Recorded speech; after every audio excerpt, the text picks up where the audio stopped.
So today we're ready to put our word of intentions on our folders, and I'm just going to show you really quickly a way of gluing them on using the glue sticks. So I know you probably know how to glue, but this is a technique to show you how to glue so that the words, the paper goes down really well and doesn't lift up. So what you do is, once you've decided your composition, you're going to be graded on your composition, which is the way that you do placement on the folder. So you want to place it down the way you'd like, and this student has already placed their letters. They have the word fun, which is just, and so they were able to make their letters really big and large.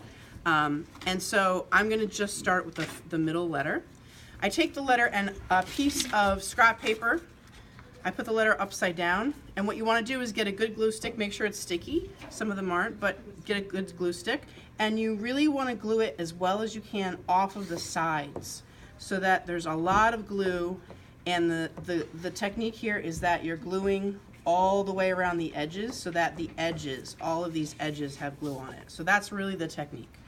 And then you're going to lay it down exactly where you want it in the center. And once you've laid it down, that's when you can smooth it out. Now, the first time you lay it down, it's going to take about 5 minutes for it to dry. So what you're going to do is you're going to wait for it to dry for about 5 minutes. You're going to come back to your work, and then after it's dried, what's probably going to happen, at least in a few places, is you're going to see that the paper is going to lift up.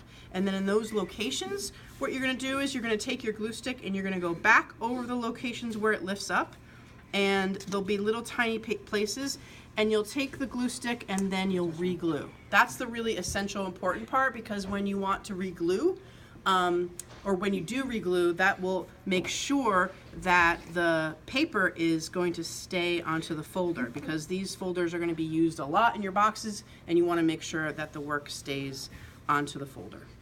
And that's basically the technique.